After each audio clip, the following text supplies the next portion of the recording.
Welcome to Sri Sri institute from Vizianagaram. Sri Sri ఇన్స్టిట్యూట్లోని త్వరలో all competitive batch అనేది ప్రారంభం కానున్నది. Telugu medium, English medium. ప్రధానంగా Telugu medium, English medium batch July 1న ప్రారంభం కానున్నది. ప్రస్తుతం అయితే అడ్మిషన్లు అనేవి జరుగుతున్నాయని మనం గమనించాలి. ప్రధానంగా టుడే కరెంట్ అఫైర్స్లో భాగంగా రాష్ట్రీయ అంశాలు, జాతీయ అంశాలు, అదేవిధంగా అంతర్జాతీయ అంశాలు, అదేవిధంగా క్రీడా విశేషాలు, అదేవిధంగా సైన్స్ అండ్ టెక్నాలజీపై ఈరోజు వర్తమాన అంశాలపై మనం ఒకసారి చర్చిద్దాం. ప్రధానంగా తీసుకుంటే కరెంట్ అఫైర్స్లో భాగంగా బ్రిక్స్ గురించి మనకు రావడం జరిగింది. ఎందుకంటే బ్రిక్స్ సమావేశం అనేది ప్రధానంగా బ్రిక్స్ సమావేశం మన ఇండియాలో జరగబోతుంది. 18వ బ్రిక్స్ సమావేశం ఇండియా కండక్ట్ చేస్తుంది సెప్టెంబరు 12, 13 తేదీల్లో. మరి ఇటువంటి బ్రిక్స్ సమావేశంలో ఈ బ్రిక్ అనేది ఏ విధంగా ఏర్పడింది అనేది మనం ఒకసారి పరిశీలిస్తే, ఫస్ట్ BRIC బ్రిక్ అనేది ఒక 4 దేశాలతో ఈ గ్రూప్ అనేది ఫామ్ అయింది. 4 దేశాలంటే బ్రెజిల్, రష్యా, ఇండియా, చైనా అనే ఒక 4 దేశాలతో ఈ గ్రూప్ అనేది ఫామ్ అయింది.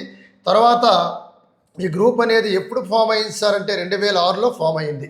2006లో ఫామ్ అయిన తర్వాత 2009 నుంచి బ్రిక్స్ అనే సమావేశాలను కండక్ట్ చేస్తున్నారు. 2009 నుంచి బ్రిక్స్ అనే సమావేశాలను కండక్ట్ చేస్తున్నారు. మరి అదేవిధంగా తీసుకుంటే 2009లోని రష్యా దేశంలోని ఫస్ట్ బ్రిక్స్ సమ్మిట్ అనేది కండక్ట్ చేయడం జరిగింది రష్యాలోని. తర్వాత 2010లోని సెకండ్ బ్రిక్స్ సమ్మిట్ కండక్ట్ చేశారు, బ్రెజిల్లో కండక్ట్ చేయడం జరిగిందని మనం గుర్తుపెట్టుకోవాలి. ఒకటోది రష్యా, రెండవది బ్రెజిల్లో కండక్ట్ చేశారు. మరి ఈ బ్రిక్స్ సమావేశంలోని ఒక 5వ దేశం చేరింది. మరి 5వ దేశం ఏంటి సార్ అంటే సౌత్ ఆఫ్రికా. 5వ దేశం చేరింది, ఆ దేశం పేరే సౌత్ ఆఫ్రికాని గుర్తుపెట్టుకోవాలి. అప్పుడు ఎలా మారిందంటే బ్రిక్ అనేది BRICS బ్రిక్స్గా మారిందని నువ్వు గమనించాలి. 2010లో మారిందని నువ్వు గమనించాలి సార్. బ్రిక్ అనేది బ్రిక్స్గా ఎప్పుడు మారిందంటే 2010లో మారింది. ఎందుకంటే సౌత్ ఆఫ్రికా చేరడం వల్ల బ్రిక్స్గా మారిపోయింది. అంటే ప్రధానంగా ఈ బ్రిక్స్ సమావేశాలు అంటే 2026 ఇదని ఇప్పుడే మనం మాట్లాడాం. సెప్టెంబర్ 12, 13 తేదీల్లోని భారతదేశంలో ఈ బ్రిక్స్ సమావేశం అనేది జరుగుతుంది. మన ఇండియా అనేది ఆతిథ్యం ఇవ్వడం జరుగుతుంది. అదే రేపు ఎగ్జామ్లో ఏమడుగుతాడు సార్ అంటే ఇంతవరకు బ్రిక్స్ సమావేశాలు ఇండియాని ఎన్నిసార్లు నిర్వహించింది? ఇంతవరకు బ్రిక్స్ సమావేశాలను ఇండియా 3 సార్లు నిర్వహించింది. చాలా చాలా చాలా ఇంపార్టెంట్. ఇండియా అనేది 3 సార్లు నిర్వహించడం జరిగింది ఇంతవరకు. మరి 3 సార్లు అంటే ఎప్పుడప్పుడు నిర్వహించింది, మనం ఎలా గుర్తుపెట్టుకోవాలనేది ఒకసారి పరిశీలించాలి. ఇండియా 3 సార్లు నిర్వహించింది అన్నాం. ఇండియా 3 సార్లు ఈ బ్రిక్స్ సమావేశాలు నిర్వహించడం జరిగింది. మరి ఎప్పుడెప్పుడు నిర్వహించింది? ప్రస్తుతం భారతదేశంలో జరగబోతున్న బ్రిక్స్ సమావేశం 4వ సమావేశం మరి ఎక్కడ జరగనున్నది అనేది అడుగుతాడు సార్. ఒకసారి మనం గుర్తుపెట్టుకుంటే 1వ సమావేశం 2012లో జరిగింది. ఎలా గుర్తుపెట్టుకోవాలి చూద్దాం. అదేవిధంగా 2వ సమావేశం 2016లో జరిగింది. అదేవిధంగా 3వ సమావేశం 2021లో జరిగిందని గమనించాలి. మరి 2012లో ఇండియాలో జరిగింది. ఈ బ్రిక్స్ సమావేశం ఇండియాలో ఎక్కడ జరిగింది అడుగుతాడు సార్. గుర్తుపెట్టుకోవాలి, ఢిల్లీలో జరిగిందని మనం గుర్తుపెట్టుకోవాలి. మరి ఇది ఎన్నవ బ్రిక్స్ సమావేశం అని ప్రశ్నిస్తాడు, అది కూడా మనం గుర్తుపెట్టుకోవాల్సిన అవసరం ఉంది. ఇది ఎన్నో బ్రిక్స్ సమావేశం అంటే 4వ బ్రిక్స్ సమావేశం అని మనం గుర్తుపెట్టుకోవాలి, 4th బ్రిక్స్ సమావేశం. మరి అదేవిధంగా తర్వాత గోవాలో జరిగింది. ఈ గోవాలో జరిగింది ఎన్నో బ్రిక్స్ సమావేశం అంటే ఇది నెక్స్ట్ వన్ మనకి 8వ బ్రిక్స్ సమావేశం అని మనం గుర్తుపెట్టుకోవాలి, 8వ బ్రిక్స్ సమావేశం. తర్వాత 2021లో ఇండియాలో మళ్ళీ ఢిల్లీలో జరిగింది. మరి ఇది ఎన్నో బ్రిక్స్ సమావేశం అంటే ఇది ప్రధానంగా 13వ బ్రిక్స్ సమావేశం మనం గుర్తుపెట్టుకోవాలి. మరి ఇది ఎలాగ సార్ మనం గుర్తుపెట్టుకోవాలి అంటే ఒకసారి గమనిస్తే 2012కి 4 కలపండి సార్. 2012కి 4 కలిపితే 2016. 2016కి 5 కలపండి సార్.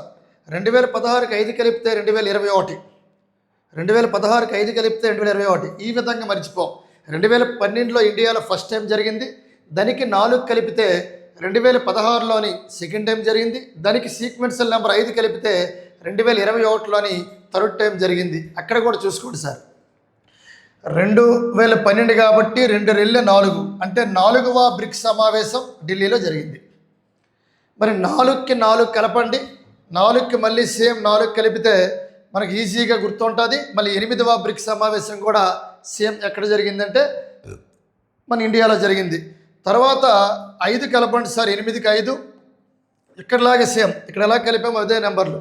ఇక్కడ ఈర్లు కలుపుతాను, ఇక్కడ సమావేశాలు కలుపుతాను. 4కు 4 కలిపితే 4వ సమావేశం ఢిల్లీలో జరిగింది. 4కు 4 కలిపితే 8వ సమావేశం, నెక్స్ట్ నెంబర్ 4 కలిపితే 8వ సమావేశం ఇండియాలో గోవాలో జరిగింది. తర్వాత 5 కలపాలి, ఇక్కడలాగే 8కి 5 కలిపితే 13వ సమావేశం కూడా ఢిల్లీలో జరిగింది. ఈ విధంగా ఈ కోడింగ్ మెథడ్తో మనం గుర్తుపెట్టుకోవాలి. ఇది కోడింగ్ మెథడ్తో మనం గుర్తుపెట్టుకోవాలి. మరి నెక్స్ట్ ఇండియాలో జరగబోతుంది, 4th టైం ఇండియాలో కండక్ట్ చేస్తున్నారు 2026. మరి 2026లో ఇండియాలో ఎక్కడ సార్ జరగబోతుంది? ఇది 2026లోని సెప్టెంబర్ 12, 13 తేదీల్లో జరగబోతుంది. ఇదే సార్, సెప్టెంబర్ 12, 13 తేదీల్లోని జరగబోతుంది. ఎందుకంటే సార్ హోస్ట్ కంట్రీ ఇండియాని నువ్వు గమనించాలి. మరి ప్రధానంగా ఈ 2026 భారతదేశం ఆతిథ్యం ఇవ్వనున్నది. మరి ఆతిథ్య దేశంగా ఉంది కాబట్టి ఇది 18వ బ్రిక్స్ సమావేశం. ఇందాక మాట్లాడాం, 18వ బ్రిక్స్ సమావేశం అని గుర్తుపెట్టుకోవాలి. ఇది ఎన్నో బ్రిక్స్ సమావేశం అంటే 18th బ్రిక్స్ సమావేశం.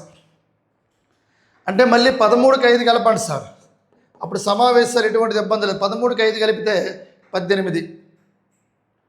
కాబట్టి ఇక్కడ ఒకటే గమనించు, 18వ బ్రిక్స్ సమావేశానికి ఆతిథ్యం ఏమైనా ఉన్నది ఇండియా 2026 సెప్టెంబర్ 12, 13 తేదీల్లో. మరి దీని యొక్క ప్రధాన శిఖరాగ్ర సమావేశం యొక్క ప్రధాన థీమ్ ఏంటి సార్ అంటే చూసుకోవాలి. ప్రధానంగా స్థితిస్థాపకత అండ్ ఆవిష్కరణ, సహకారము మరియు సుస్థిరత కోసము నిర్మాణమే.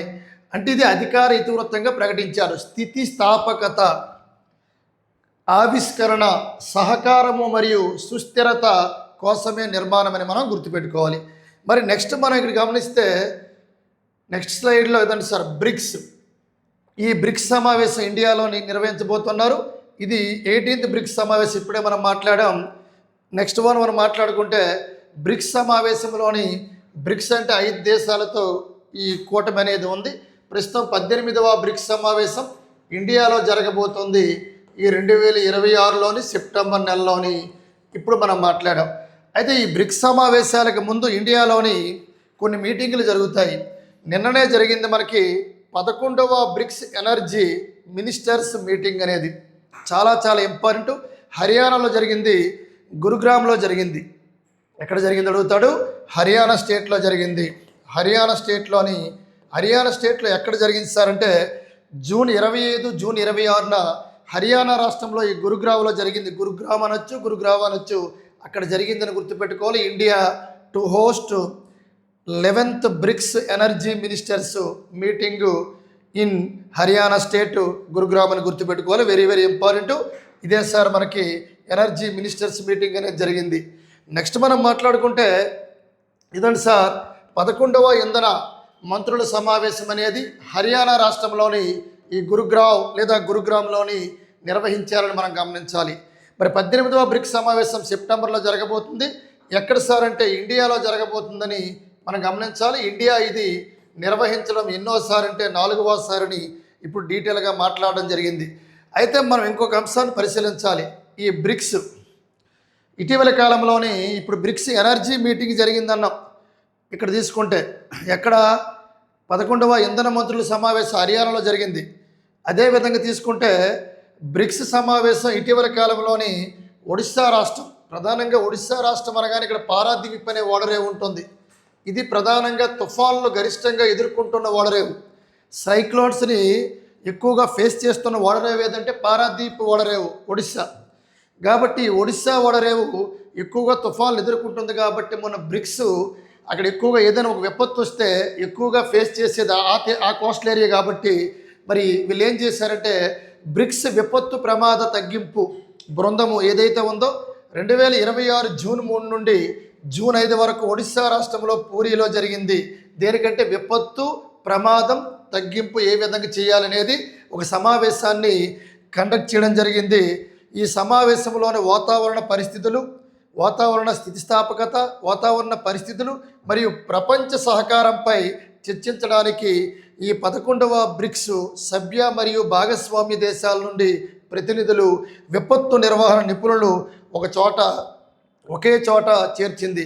ఎందుకంటే ఈ విపత్తులు ఎక్కువగా వస్తే ఎక్కడైతే మనకి బంగాళాఖాతంలో తుఫాన్లు రావడం వలన ఈ ఓడరేవుకి అనేది ఎక్కువ ఎఫెక్ట్ ఉంది కాబట్టి ఆ ఎఫెక్ట్ నుంచి ఏ విధంగా మనం బయటపడాలి, మరి ఎఫెక్ట్ నుంచి ఏ విధంగా బయటపడాలంటే దానికి కొన్ని కార్యక్రమాలు చేపట్టాలని ఈ బ్రిక్స్ ప్రధానంగా ఈ విపత్తు ప్రమాద తగ్గింపును ఏ విధంగా తగ్గిస్తే బాగుంటుందని ప్రధానంగా అక్కడ ఉన్న అధ్యక్షులందరూ ఎవరైతే ఉన్నారో ఆ విపత్తు నిర్వహణ నిపుణులతో ఒక సమావేశం నిర్వహించారు. ఎక్కడ అడుగుతాడు? ఒడిశా రాష్ట్రంలో పూరిలో గుర్తుపెట్టుకోవాలి. జూన్ 3 నుంచి జూన్ 5 వరకు గుర్తుపెట్టుకో. నెక్స్ట్ మనం గమనించుకుంటే బ్రిక్స్ సమావేశాలు, మరి ఈ విపత్తు కంట్రోల్ చేయాలి. ఈ వాతావరణంలో మార్పుల వల్ల తుఫాన్లు వస్తాయి. ఆ ఓడరేవ్ అనేది ఎక్కువగా ఫేస్ చేస్తుంది. ఆ పారదీప్ అనే ఓడరేవు. మరి అటువంటి విపత్తు నిర్వహణకు కమిటీ ఏర్పాటు చేశారు. ఆ ప్రమాదాన్ని తగ్గించడం కోసం, విపత్తు ప్రమాదాన్ని. మరి అక్కడ ఏ దేశాలు హాజరయ్యేసారంటే బ్రెజిల్, రష్యా. అంటే జనరల్గా ఇక్కడ ఒక మాట చెప్పాలి నీకు, బ్రిక్స్లోని BRICS అన్నాం. బ్రిక్స్ అంటే 5 దేశాలు: Brazil, Russia, India, China, South Africa. Brazil, Russia, India, China, South Africa. మరి ఇక్కడ బ్రిక్స్ యొక్క మీటింగులకి ప్రధానంగా ఎవరు హాజరవుతారంటే అధ్యక్షులు హాజరవుతారు, ప్రెసిడెంట్స్. కానీ ఒక ఇండియా నుంచి మాత్రమే ప్రధానమంత్రి వెళ్తారు. మరి బ్రెజిల్ యొక్క ప్రజెంట్ అధ్యక్షుడు ఎవరంటే లోలా డి సిల్వా గుర్తుపెట్టుకో. రష్యా ప్రస్తుత అధ్యక్షుడు ఎవరంటే వ్లాదిమిర్ పుతిన్. ఇండియా ప్రధానమంత్రి నరేంద్ర మోడీ గారు అటెండ్ అవుతారు. అదేవిధంగా చైనా అధ్యక్షుడు ఎవరంటే జిన్పింగ్. అదేవిధంగా సౌత్ ఆఫ్రికా అధ్యక్షుడు ఎవరంటే సిరల్ రామాపోసా. అంటే అందరూ అధ్యక్షులే, కానీ ఇండియా నుంచి ప్రైమ్ మినిస్టర్ అటెండ్ అవ్వడం జరుగుతుందని నువ్వు గమనించాలి. మరి ఇదే విధంగా తీసుకుంటే ఇవన్నీ మనం మాట్లాడాం. మరి బ్రిక్స్లోని 5 దేశాలతో పాటు మరొక కొన్ని దేశాలు చేరాయి. ప్రస్తుతం బ్రిక్స్లో ఉన్న దేశాల సంఖ్య ఎన్ని అడుగుతాడు? 11. 5 + 6 = 11 దేశాలని మనం గుర్తుపెట్టుకోవాలి. మరి 5 దేశాలు ఎలాగ ఉంటాయి? Brazil, Russia, India, China, South Africa. మరి మిగతా 6 దేశాలు ఏవి సార్ అడుగుతాడు? దానికి కోర్ ఏంటి సార్ అంటే ఈ చూసుకోవాలి. UAE సౌదీ అనేది కోడ్ సార్. ఈ సౌదీ అంటే అంటే ఇరాన్, అంటే ఇథోపియా, అంటే ఇరాను, అంటే ఇథోపియా.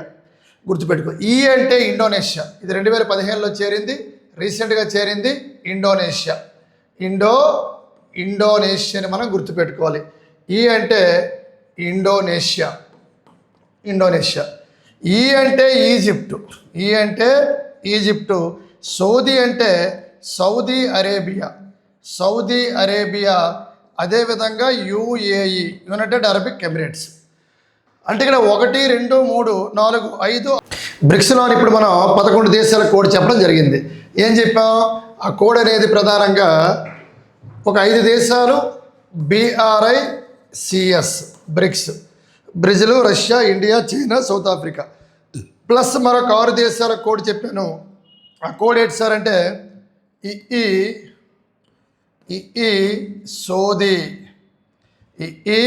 సౌదీ అనేది కోడ్.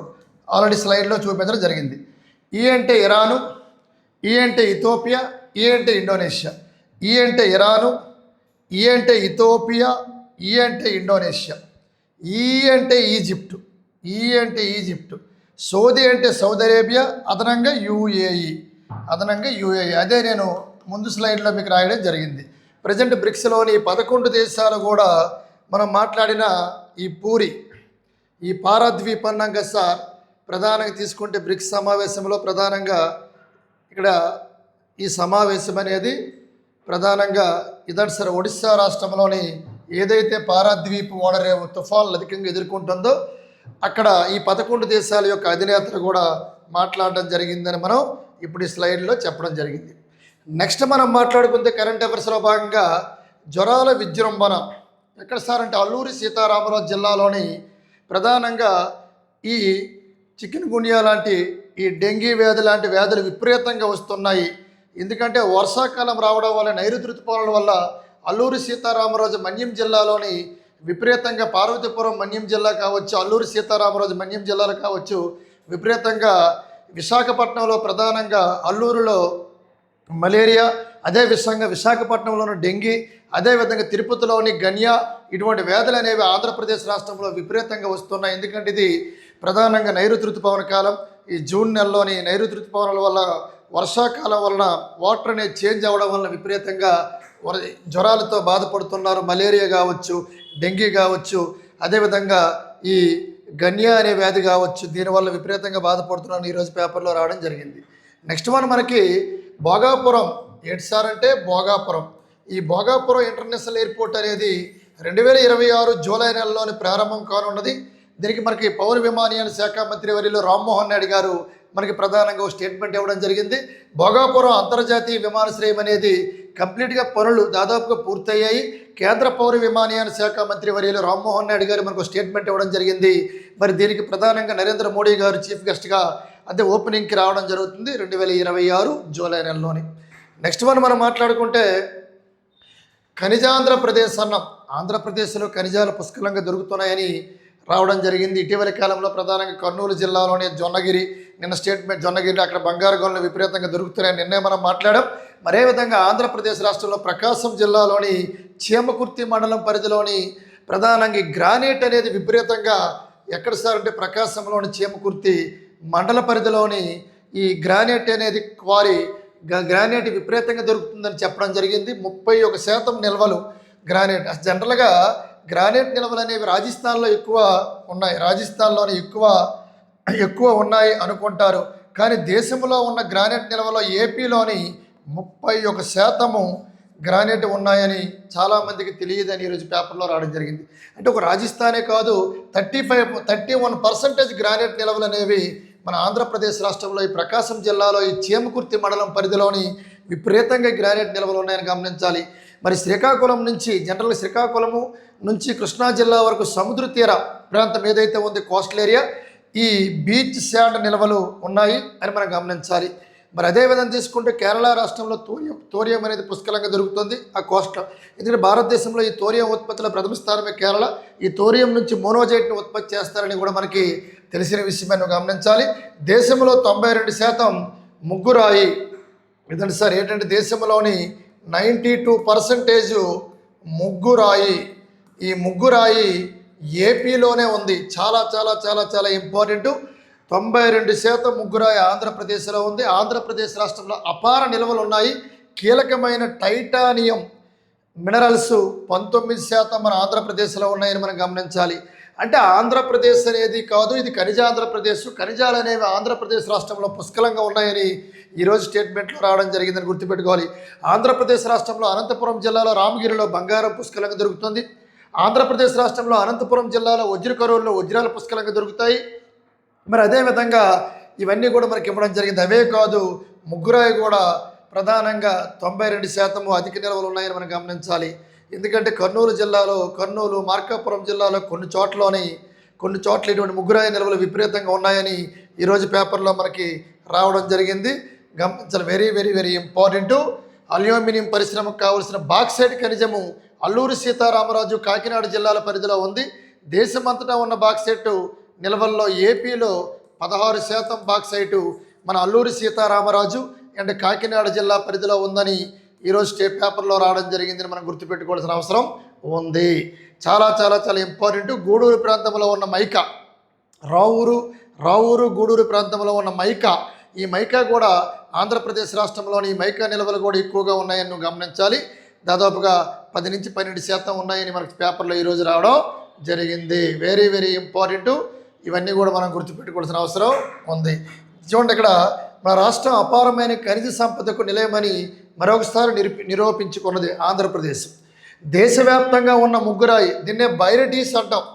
ముగ్గురాయిని ఏమంటాం సార్ అంటే బైరిటీస్ అంటాం.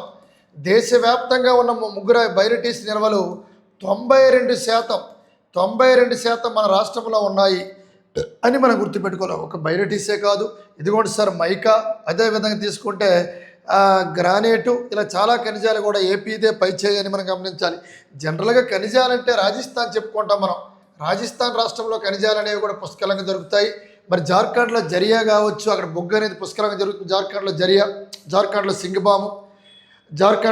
సింగబాముల బొగ్గు అనేది పుష్కలంగా దొరుకుతుంది.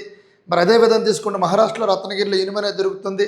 కర్ణాటకలో కోలార్ అనేది ఉంది. కోలార్ దేనికి ఫేమస్ అంటే కర్ణాటక రాష్ట్రంలో బంగారం, భారతదేశంలో బంగారం ఉత్పత్తుల ప్రథమ స్థానం కర్ణాటక కాబట్టి తూరియం అంటే కేరళ మనకు గుర్తు రావాలి. అలాగా లేకపోతే అదేవిధంగా ఛత్తీస్గఢ్ రాష్ట్రంలో బయలుదేళ్ళ ఇనుపు ఖనిజానికి ఫేమస్. అలాగే మనం ప్రతి రాష్ట్రానికి ఒక ఖనిజ నిల్వలు ఎక్కువగా ఉంటాయి. మరి అదేవిధంగా తీసుకుంటే మధ్యప్రదేశ్ రాష్ట్రంలో పన్నా దేనికి ఫేమస్ అంటే వజ్రాలకు ప్రసిద్ధి. ఆంధ్రప్రదేశ్ రాష్ట్రంలో అనంతపురం జిల్లాలో రామగిరి బంగారము, ఆంధ్రప్రదేశ్ రాష్ట్రంలో అనంతపురం జిల్లాలో వజ్రకరూరు వజ్రాలకు ప్రసిద్ధి. అదేవిధంగా తీసుకుంటే రాజస్థాన్ రాష్ట్రంలో ఖేత్రి రాగి నిక్షేపాలకు ప్రసిద్ధి. అలాగనే రాగి ఉత్పత్తుల ప్రథమ స్థానం అది కాదు మధ్యప్రదేశ్. రాగి నిల్వలు అనేవి ఎక్కువ ఉన్నాయి ఖేత్రి వద్ద. ఖేత్రి దేనికి ఫేమస్ అంటే రాగి. అలాగే మనం చెప్పుకోవచ్చు ఇటువంటిది భారతదేశంలో ఎక్కడో రకరకాల ప్రాంతాల్లో ఖనిజాలు ఉండొచ్చు భారత భూభాగంలో, కానీ ఖనిజాంధ్రప్రదేశ్ అని మనం గుర్తుపెట్టుకోవాలి. అయితే బంగ్లా మయన్మార్కు చైనా ఆర్థిక కారిడార్. బంగ్లా మయన్మార్ చైనా. మన ఇండియా మ్యాప్ తీసుకుంటే బంగ్లాదేశ్, అదేవిధంగా ఇది ఒక 5 రాష్ట్రాలతో సరిహద్దు పంచుకుంటుంది. చివరిన మయన్మార్ ఉంటుంది, పాత పేరు బర్మా. అదేవిధంగా తీసుకుంటే చైనా. మరి ఆర్థిక కారిడార్ అన్నాం అంటే బంగ్లా మయన్మార్ చైనా ఆర్థిక కారిడారు. చైనా ఆర్థిక కారిడారు చైనానే మనం డ్రాగన్ అంటాం. ఈ డ్రాగన్ అనేది ప్రతిపాదించింది. ఎందుకంటే ఆర్థికంగా బలోపేతం చేయాలంటే ఖచ్చితంగా ఒక కారిడార్ ఏర్పాటు చేయాలి ఎక్స్పోర్ట్స్కి ఇంపోర్ట్స్కి అని మనకి వీళ్ళు ఒక మీటింగ్లో తెలియజేశారు. బీజింగ్ పర్యటిస్తున్న బంగ్లా ప్రధాని ఎవరంటే తారిక్ రెహమాన్. ప్రజెంట్ బంగ్లా ప్రధానమంత్రి ఎవరంటే తారిక్ రెహమాన్. ఆయన స్టేట్మెంట్ ఇవ్వడం జరిగింది. మనం ఒక కారిడార్ ఏర్పాటు చేద్దాం, ఆర్థికంగా బలోపేతం అవ్వాలంటే మనం 3 దేశాలు. మరి అదేవిధంగా చైనా అధ్యక్షుడు ఎవరంటే జిన్పింగ్, ఆయనతో కూడా మాట్లాడడం జరిగింది తారిక్ రెహమాను. మరి కారిడార్ ప్రాంతీయ పెట్టుబడులు, వాణిజ్యము, అదేవిధంగా తీసుకుంటే మౌలిక సదుపాయాల అభివృద్ధికి కొత్త ద్వారాలను తెరుస్తుందని బంగ్లా ప్రధానమంత్రి ఈ తారిక్ రెహమాన్ చెప్పడం జరిగింది. ఎందుకంటే ప్రధానంగా వాణిజ్యము, అదేవిధంగా తీసుకుంటే పెట్టుబడులు, అదేవిధంగా తీసుకుంటే మౌలిక సదుపాయాల కొరకు బాగా మన 3 దేశాలు అభివృద్ధి చెందుతాయని బంగ్లా ప్రధానమంత్రి ప్రధానంగా ఇతను చైనా దేశంలో పర్యటనలో ఉన్నారు, బీజింగ్లో ఉన్నారు చైనా క్యాపిటల్లో. ఆ చైనా అధ్యక్షుడు జిన్పింగ్తో కూడా భేటీ అవ్వడం జరిగింది ఈ బంగ్లా ప్రధానమంత్రి తారిక్ రెహమాన్ మనం గుర్తుపెట్టుకోవాలి. మరి ఇటీవల కాలంలో షేక్ హసీనా బేగం ఎన్నో అవరోధాలు ఎదుర్కొంటూ ఆవిడ దేశాన్ని విడిచిపెట్టి వెళ్ళిపోవడం జరిగింది. ఆ బంగ్లా ప్రధానమంత్రి తర్వాత ఈ తారిక్ రెహమాన్ రావడం జరిగింది. గుర్తుపెట్టుకోవాలి, very very important, the most important sir ఇది. నెక్స్ట్ వన్ 660 డ్రోన్లతో రష్యాపై ఉక్రెయిన్ భీకర దాడి. మరి రష్యా అధ్యక్షుడు ఎవరంటే వ్లాదిమిర్ పుతిన్. మరి ఉక్రెయిన్ ప్రెసిడెంట్ ఎవరంటే జెలియన్స్కీ. ఇప్పటికే కాదు సార్, యుద్ధం అనేది చాలా రోజుల పాటు జరుగుతుంది, కానీ నిన్న ఎక్కువైంది. 660 డ్రోన్లతో రష్యాపై ఉక్రెయిన్ భీకర దాడి. రష్యా ఒక అడుగు వెనక్కి వేసింది. ఎందుకంటే యుఎన్ఓలో భద్రతా మండలిలో ఒక పర్మనెంట్ మెంబర్షిప్ కంట్రీ రష్యా. అంటే ఐక్యరాజ్య సమితిలోని పర్మనెంట్ మెంబర్షిప్ కంట్రీస్ తీసుకుంటే ఏబిసిఎఫ్ఆర్ అంటే America, Britain, China, France, Russia.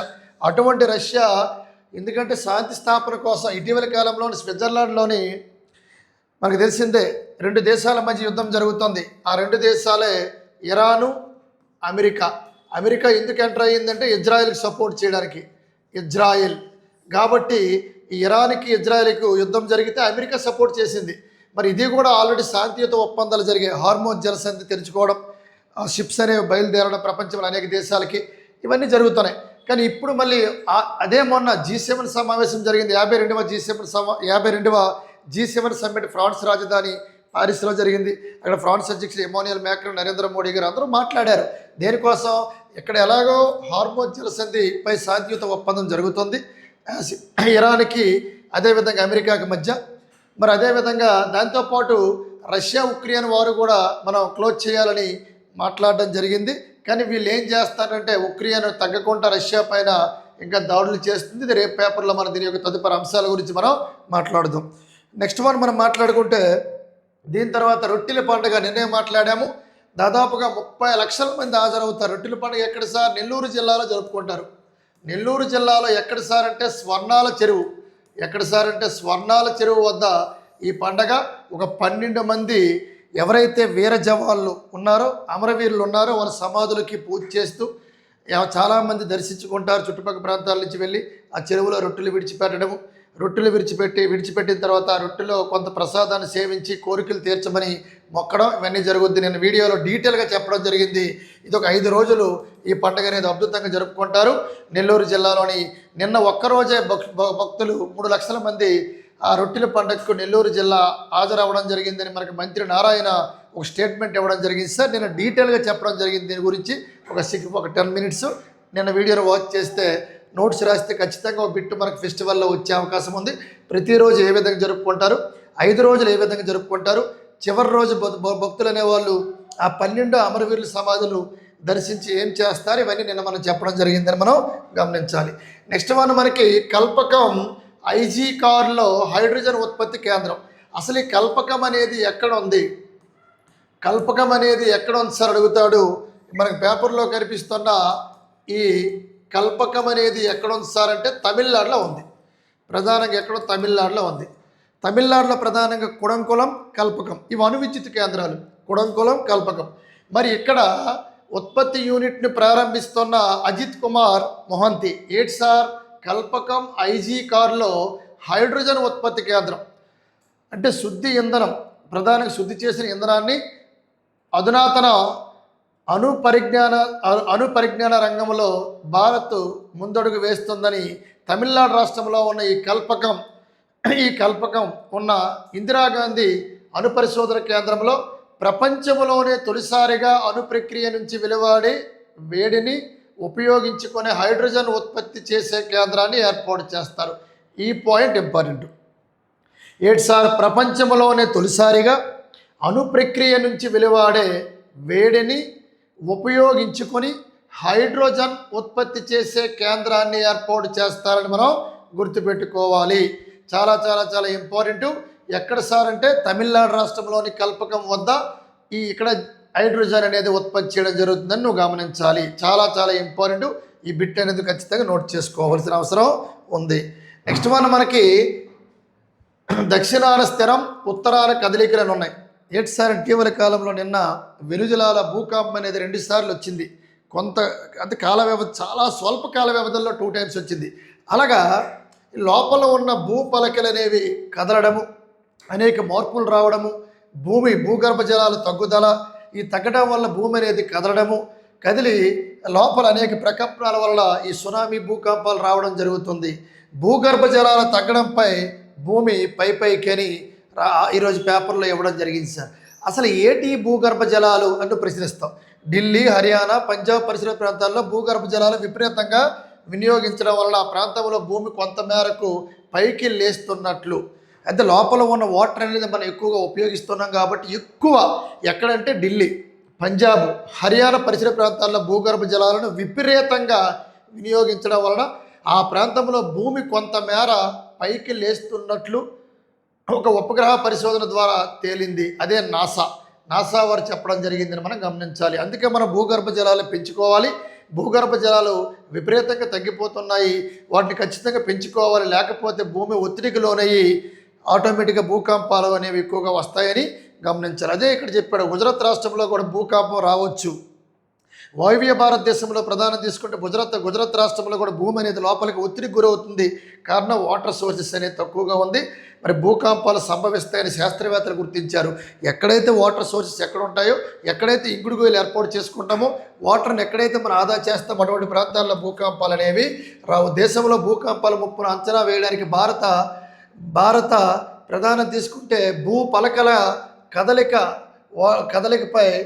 కదలికపై వాటిపై పడుతున్న ఒత్తిడి కలిగే మార్పులపై హైదరాబాద్ జాతీయ భూభౌతిక పరిశోధన సంస్థ శాస్త్రవేత్తలు పరిశోధన చేశారు. గుర్తుపెట్టుకోవాలి. అందుకే ఈ భూపలకల కదలికపై నిన్న హైదరాబాద్లో ఈ పరిశోధన చేయడం జరిగింది.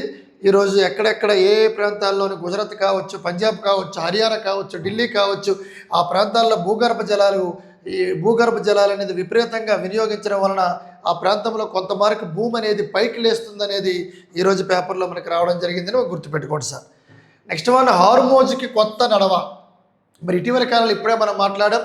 హార్మోజ్ ఒప్పందాన్ని ఉల్లంఘిస్తున్న ఇరాను ట్రంప్ సీరియస్ అవుతాడు. అమెరికా అధ్యక్షుడు ఎవరు? Donald Trump. నిన్నగాక మొన్న స్విట్జర్లాండ్ దేశంలో ఒప్పందం జరిగింది. మళ్ళీ వీళ్ళు డ్రోన్లతో విరుచుకుపడుతున్నారు ఇజ్రాయెల్ పైన. అటువంటి కార్యక్రమం చేస్తే మళ్ళీ హార్మోజ్ జలసంధిని మేము సీజ్ చేస్తామని అమెరికా అధ్యక్షుడు డొనాల్డ్ ట్రంప్ చెప్పడం జరిగిందని మనం గుర్తుపెట్టుకోవాల్సిన అవసరం ఉంది. అదేవిధంగా నెక్స్ట్ మనం తీసుకుంటే పాక్ నోట సంస్కృతి పాట. ఇదేంటి సార్? సింధు జలాల కోసం ఒక నాటకం. అసలు సింధు జలాల ఒప్పందం ఎప్పుడో నెహ్రూ టైంలో జరిగింది కాబట్టి ప్రధానంగా తీసుకుంటే ఈ సింధు, ఇది చూడండి, పాక్ నోట సంస్కృతి పాట అనేది స్టేట్మెంట్ ఇవ్వడం జరిగింది. ఇదే నెల 19న ఆస్ట్రేలియా హైకమిషన్ కెన్ తక్షశిలను సందర్శించి పాకిస్తాన్ ఉజ్వల వారసత్వ సంపదను కొనియాడారు. పాకిస్తాన్ సాంస్కృతిక వారసత్వం అసాధారణమైనదని, దీన్ని పరీక్షించాల్సిన అవసరం ఉంది అని బ్రిటిష్ హైకమిషన్ జన్ మరియోట్ ఈ నెల 24న ప్రకటించారు. ఇది మళ్ళీ పేపర్లో మనకి డీటెయిల్గా కరెంట్ అఫైర్స్ పరంగా మనం మాట్లాడుకోవడానికి ఏమీ లేదు. జస్ట్ ఏంటంటే ఒక కల్చర్ గురించి మాట్లాడడం జరిగింది. నెక్స్ట్ మనకి డ్రగ్స్ రహిత రాష్ట్ర లక్ష్యమే. నిన్నే మనం చెప్పాము. ఇదండి సార్, మాదక ద్రవ్యాల వ్యతిరేక దినోత్సవం సందర్భంగా మంత్రి వంగలపూడి అనిత, ఆంధ్రప్రదేశ్ రాష్ట్రంలో ప్రతినిధి డీజీపీ పోలీసు వర్యులు నిన్నే చెప్పే ఆపరేషన్ ఈగలు కావచ్చు, ఆపరేషన్ చైతన్యం కావచ్చు, ఆపరేషన్ గరుడ కావచ్చు, మరి ఇటువంటి కార్యక్రమాలు ఆంధ్రప్రదేశ్ రాష్ట్రంలో ప్రవేశపెట్టడం జరిగింది. ఎందుకంటే మాదక ద్రవ్యాల అక్రమ రవాణా, ఈ డ్రగ్స్, ఈ గంజాయిని కంట్రోల్ చేయాలనేది ప్రధాన ఉద్దేశం. మరి 1972 అనేది టోల్ ఫ్రీ నెంబర్ని ప్రదర్శిస్తున్నారు. ఇదిగోండి సార్, ఇవి 1972 అనేది toll free number. Eagle 1972 toll free number. ఎందుకంటే మాదక ద్రవ్యాల వ్యతిరేక దినోత్సవంగా మంత్రి ఈ నెంబరు టోల్ ఫ్రీ నెంబరు. అదేవిధంగా 20 సూత్రాల కార్యక్రమం అమలు చేస్తూ కమిటీ చైర్మన్ కూడా ఏర్పాటు చేయడం జరిగింది. ఆల్రెడీ ఆంధ్రప్రదేశ్ రాష్ట్రంలో అనేక ఆపరేషన్లు కూడా చేస్తున్నారు. ఆపరేషన్ గరుడ, ఆపరేషన్ ఈగల్, ఆపరేషన్ చైతన్య, ఇటువంటి కార్యక్రమాలు ఎందుకు చేస్తున్నారు అంటే డ్రగ్స్ నివారణ కొరకు. The most important VBG Ramji ఎన్నోసార్లు చెప్తున్న రోజును. మరి విబిజీ రామ్జీ పథకం అనేది యాక్చువల్గా 2006 ఫిబ్రవరి 2వ తారీఖున ఇది మహాత్మా గాంధీ గ్రామీణ ఉపాధి హామీ పథకం కింద ప్రారంభమైంది. జాతీయ గ్రామీణ ఉపాధి హామీ పథకమును ఎలా పేరు మార్చారంటే విబిజీ రామ్జీ పేరు మార్చుతూ ఇది ఆంధ్రప్రదేశ్ రాష్ట్రంలో ఏ జిల్లాలో ప్రారంభించనున్నారో చెప్పడం జరిగింది. 2006 ఫిబ్రవరి 2న భారతదేశంలో మొట్టమొదటిసారిగా అనంతపురం జిల్లాలోని, ఎక్కడంటే అనంతపురం, ఎక్కడ సార్ అంటే అనంతపురం. మరి అనంతపురం జిల్లాలోని బండ్లపల్లి వద్ద, ఎక్కడంటే బండ్లపల్లి వద్ద అప్పటి కాంగ్రెస్ గవర్నమెంటు ప్రారంభించడం జరిగింది. గుర్తుపెట్టుకోవాలి. 2026 ఫిబ్రవరి 2న అనంతపురం జిల్లాలో బండ్లపల్లి వద్ద మన్మోహన్ సింగ్ గారు, సోనియా గాంధీ గారు, వైఎస్ రాజశేఖర రెడ్డి గారు ఆ కాంగ్రెస్ హయాంలో మొట్టమొదటిసారిగా జాతీయ గ్రామీణ ఉపాధి హామీ పథకాన్ని ప్రారంభించారు. మరి ఈ పేరు మార్చారు. ఇప్పుడు జాతీయ గ్రామీణ ఉపాధి హామీ పథకం పేరు మారింది విబిజీ రామ్జీ అని గుర్తుపెట్టుకోవాలి. మరి విబిజీ రామ్జీ పథకం అనేది 2026 నిన్నటిదాకా జూలై 1న అదే అనంతపురం జిల్లాలో అదే బండ్లపల్లిలో ప్రారంభించాలని పవన్ కళ్యాణ్ గారు కేంద్ర గ్రామీణ అభివృద్ధి శాఖ మంత్రి వర్యులు శివరాజ్ సింగ్ చౌహాన్కి చెప్పడం జరిగింది. అయితే ఏం జరిగింది సార్ అంటే, ఇప్పుడు మళ్ళీ పేర్లు అనంతపురంలో మేము ప్రారంభించట్లేదు, తిరుపతి జిల్లాలోని ముక్కవారిపల్లిలో ప్రారంభిస్తున్నామని ఈరోజు పేపర్లో రావడం జరిగింది. గుర్తుపెట్టుకో, ఎక్కడ సార్ అంటే తిరుపతి జిల్లాలో ఎక్కడంటే ముక్కువారిపల్లె. గుర్తుపెట్టుకో, ముక్కువారిపల్లెలోని ఎప్పుడు సార్ ప్రారంభించనున్నారంటే జూలై 2వ తారీఖున ప్రారంభించనున్నారని మనం గమనించాలి. గుర్తుపెట్టుకో, వెరీ వెరీ ఇంపార్టెంట్. మారిపోయింది, అనంతపురం నుంచి తిరుపతికి మార్చారు. తిరుపతిలో ఎక్కడంటే ముక్కువారిపల్లె, ఎప్పుడంటే 2026 జూలై 2న మనం గమనించాలి. అదేవిధంగా తెలంగాణ సీఎస్గా ఎన్నికైన వ్యక్తి ఎవరంటే సంజయ్ జాజు అని గుర్తుపెట్టుకోవాలి. ది మోస్ట్ ఇంపార్టెంట్, ఈ ఫోటోలో ఉన్న వ్యక్తి ఎవరంటే తెలంగాణ రాష్ట్ర ప్రభుత్వ నూతన ప్రధాన కార్యదర్శిగా ఎన్నికైన వ్యక్తి ఎవరంటే సంజయ్ జార్జ్ అని మనం గుర్తుపెట్టుకోవాలి సార్.